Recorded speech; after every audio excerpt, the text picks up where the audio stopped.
বন্ধুরা, আর্মেনিয়া ও আজারবাইজানের মধ্যে গত 4 দিন ধরে যুদ্ধ চলছে।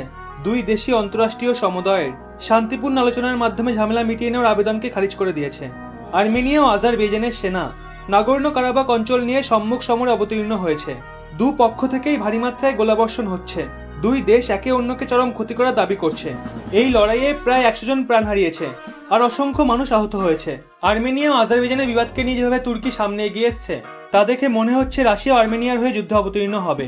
এই কারণেই অন্তর্রাষ্ট্রীয় সমুদায় যত তাড়াতাড়ি সম্ভব বিবাদকে মেটানোর চেষ্টায় রয়েছে। দুই দেশের এই সংঘর্ষে যদি রাশিয়ার মতো মহাশক্তি অবতীর্ণ হয় তবে বিশ্বযুদ্ধের মতো স্থিতির উন্মোচন হবে। করোনা সংকটের মাঝে দুনিয়া আর কোনো সংকটের সামনা করার স্থিতিতে নেই। এর জন্যই ঝামেলা মেটানোর চেষ্টা করা হচ্ছে। আমেরিকা সহ অনেক দেশ আর্মেনিয়া ও আজারবাইজানকে এই যুদ্ধ বন্ধ করার আবেদন করেছে। গত 4 দিনের এই যুদ্ধে রাশিয়া, তুর্কি, ফ্রান্স, ইরান এবং ইসরায়েলেরও সামিল হওয়ার আশঙ্কা বেড়েছে। আর্মেনিয়ার দুই ঘোর বিরোধী দেশ ইসরায়েল ও পাকিস্তান রয়েছে আজারবাইজানের পক্ষে। আর্মেনিয়া ও আজারবাইজানের এই লড়াইয়ে বড় বড় দেশে কোমর বাঁধছে। এই যুদ্ধে দুনিয়ার সমীকরণ উলটপালট হয়ে গেছে। যেমন জানি দুশ্মন ইসরায়েল ও পাকিস্তান দুজনই আজারবাইজানের পক্ষে চলে এসেছে, যেখানে রাশিয়া ও ভারত আর্মেনিয়ার পক্ষে রয়েছে বলে মনে হচ্ছে। এই লড়াই দুই শত্রু দেশ ইসরায়েল ও পাকিস্তানকে সংঘবদ্ধ করে দিয়েছে। এই দুজনই আজারবাইজানের পক্ষে রয়েছে। পাকিস্তানের পক্ষ তো পরিষ্কার দেখা যায় ও যুদ্ধে তুর্কির সঙ্গে থাকতে চায়। এখন যখন তুর্কি আজারবাইজানের পক্ষে রয়েছে তখন পাকিস্তান আজারবাইজানের পক্ষে থাকবে। নিউ ইয়র্ক টাইমসের রিপোর্টে বলা হয়েছে পাকিস্তানি সেনা জঙ্গি হাতিয়ার নিয়ে আজারবাইজানে পৌঁছাচ্ছে। পাকিস্তানি মিডিয়া এবং সোশ্যাল মিডিয়াতেও আজারবাইজানের সাপোর্টে পোস্ট লেখা হচ্ছে। পাকিস্তানের সঙ্গ দেওয়ার আর একটা কারণ রয়েছে।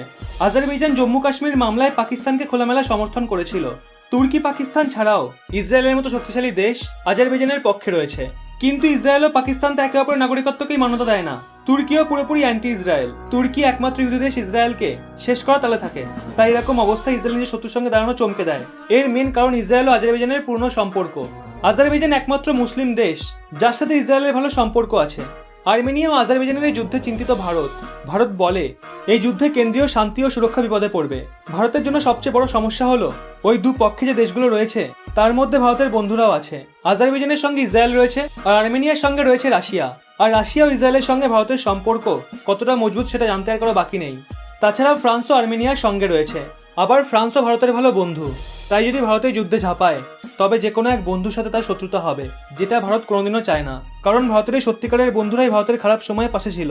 ভারত এটাও চায় না যে যুদ্ধ হোক। যদি এই যুদ্ধ চলতে থাকে তবে দুনিয়ার নজর পূর্ব লাদাখে চীনের চালাকি থেকে সরে যাবে। আর চীন তো এটাই চায়। আজারবাইজান ও আর্মেনিয়ার এই যুদ্ধে বড় বড় দেশগুলো এন্ট্রি নিয়ে ফেলেছে। এখন এই যুদ্ধের রূপ যে ক্রমশ ভয়ঙ্কর হচ্ছে সেই নিয়ে কোনো রকম দ্বিধা নেই। এখানে আরো একটা প্রশ্ন ওঠে, এই দুই দেশের যুদ্ধের প্রভাব ভারতের ওপর কতটা পড়বে? কারণ এই যুদ্ধে ভারতের বন্ধুরা এন্ট্রি নিয়ে ফেলেছে। আর যদি তাদের মধ্যে সংঘর্ষ শুরু হয়ে যায় তবে ভারত পুরো একা হয়ে পড়বে। আর চীন সেই সুযোগ একদমই ছাড়বে না। আজারবাইজান ও আর্মেনিয়ার এই যুদ্ধে পুরো দুনিয়ার শান্তি বিঘ্নিত হয়েছে। সব দেশে এই যুদ্ধ নিয়ে চিন্তায় পড়ে গেছে। এই যুদ্ধ যদি আরো ভয়ানক হয় আর মোটামুটি সব দেশে তো অংশ নেয় তখন ভারত কার পক্ষ নেবে বলে আপনার মনে হয় অবশ্যই কমেন্টে জানান। সমীরণ ভট্টাচারী এবং অর্ণব চৌধুরী সহ অনেকে এই পরিবারের এমন কিছু সদস্য যারা বেশ সুন্দর সুন্দর কমেন্ট করেন। চাইলে আপনিও করতে পারেন। বেছে বেছে সেরা কমেন্টগুলো তুলে ধরবো আপনাদের সামনে।